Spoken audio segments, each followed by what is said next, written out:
Би одоо бас яг хуу тэгэд одоо хилцээд явъя энэ хуулийг мухардалд орчод байгаа юм бол. Гэхдээ энэ дээр цаг хугацааны үед бол хэрэглэх газар энэ төр тийм ач холбогдол өгж энэ дээр анхаараагүй шүү.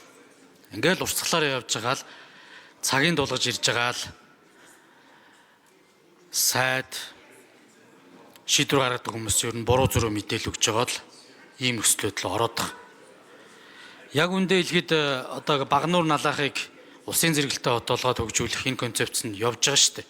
Төлөвлөлтийнхөө хувьд ч гэсэн энэ чиглэл рүү явж байгаа. Эдийн засгаа одоо аваад явах бүрэн хүчин чадал руу тэмүүлж байгаа.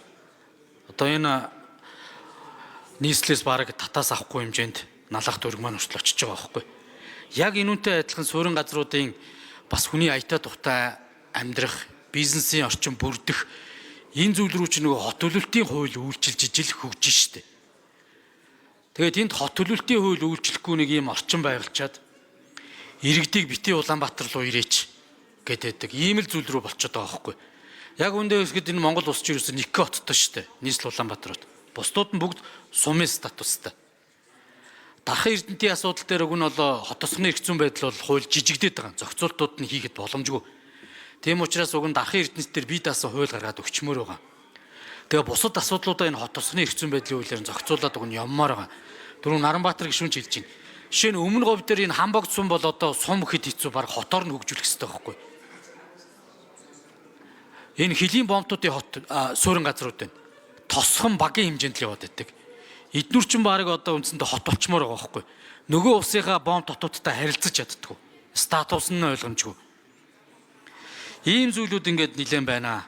Тэгээ энэ хууль дээр ажлын хэсэг гаргаад одоо зарим одоо бие дагаад явчих болцоотой тэр өмнө аймгийн зарим суурин газруудыг за магадгүй энэ зарим дагуул хотуудыг бас одоо хэрэгжилтийг нь хангаад явах ёстой гэж бодож байна. Тэгэхээр энийг одоо бас төрийн байгуулалтын байнгын орооны гишүүд маань бас анхаарч өгөөч. За цаашдаа энэ орон нутгийн сонгуулийн асуудлыг ч ихсэн бид нэг ултаа суурьтай ажлын хэсэг гаргамаар байна хурлын дарга. Магадгүй хэдүүлээ баг аймгийн нийслэлийн сонгуулийг хиймээргүй байна.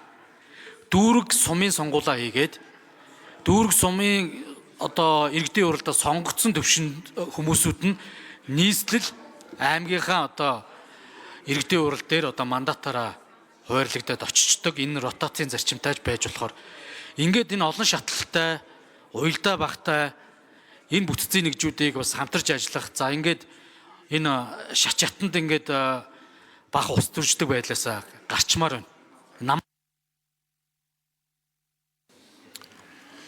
За энэ хот тосгоны эрх зүйн байдлын тухай хууль бас чухал асуудал.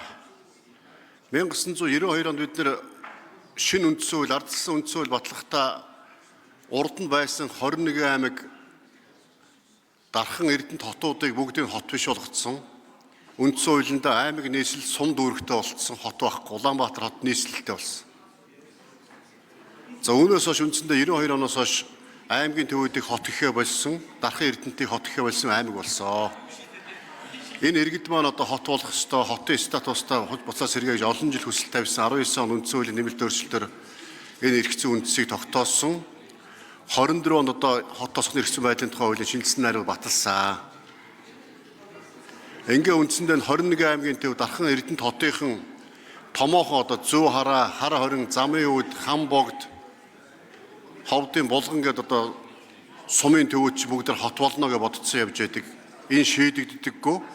Одоо засгийн газар хэрэгжүүлэхийн оронд ингээд хэрэгжүүлэхийг хойшлуулъя. Харин налах дүүрэг гэсэн одоо хоёр дүүргийг хот болгох гээд үзье. Аймаг нийслэл чи арай өөр төвшнийх сум дүүрэг гэхээр чи налах Багнуурчныг дүүрэгний төвшнийх ингээд ороод ирж байгаа. Энийг одоо цаашдаас анхаарах ёстой шүү.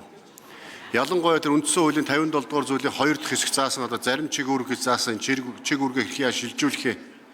Энийг бас тийм бүрэн шилжүүлэх юм уу хэсгийг яаж шилжүүлэх гэдээс илүү онцгой анхаарах ёстой. Тэр сая одоо гишүүд хэлж байгаа бас анхаарах юм зөндөө байна шүү гэж.